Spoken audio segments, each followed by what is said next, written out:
Now we are going to see about the mass storage management disk scheduling.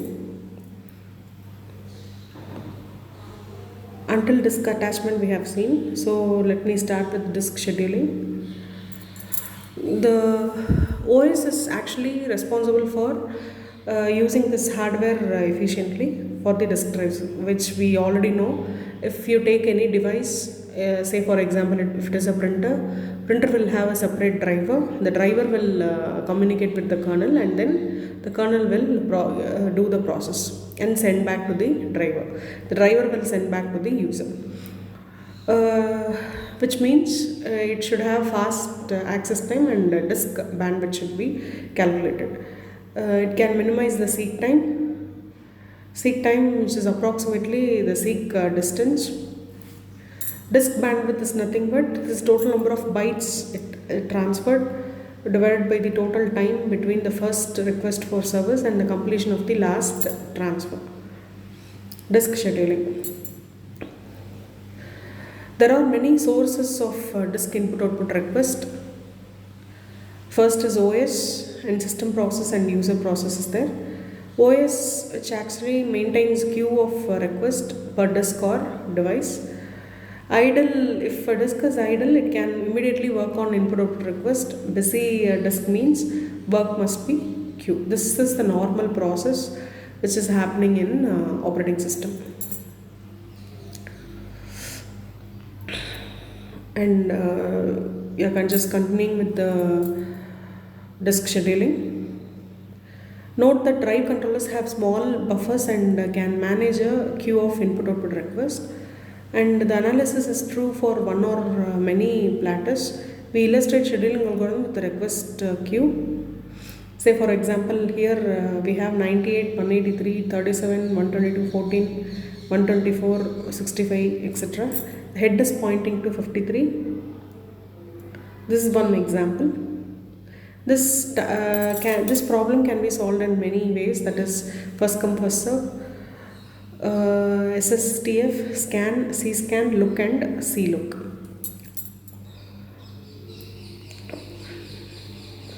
The queue is like this.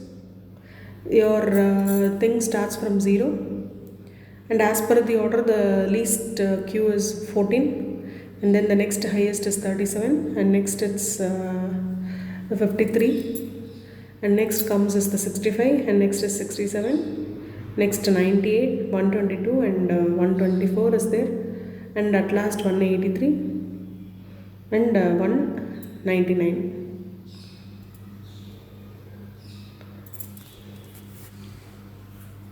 This way the disk can be scheduled. Shortest speak time first. This is the expansion of SSTF. Selects the request with the minimum seek time from the current head position.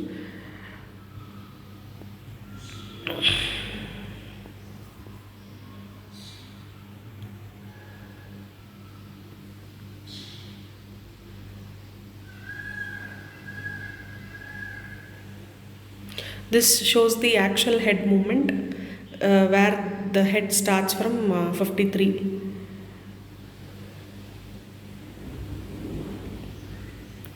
Scan algorithm, which is sometimes called the elevator algorithm. But here we have to note one thing, right? If a request are uniformly dense, largest density at the other end of disk, and those wait the longest one. This is the example they have given. And here is the CScan, which provides a more uniform wait time than the scan algorithm. It actually treats the cylinders as a circular list which wraps around from the last cylinder to the first one.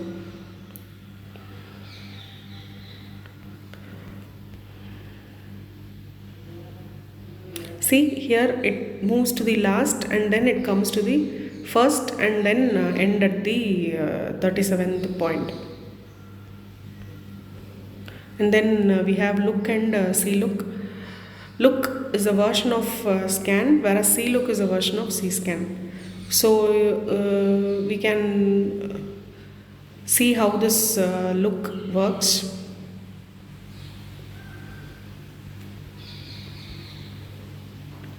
How to select a disk scheduling algorithm? SSTF, which is actually a common and has a natural appeal. Scan and CScan, which perform better for system which place a heavy load on the disk, which have less starvation. We need no need to wait for a long time if we use scan and CScan. Performance depends on the number and types of request. Rotational, if you see rotational latency, it is difficult for OS to calculate. So these are all the performance, how to select a disk scheduling algorithm.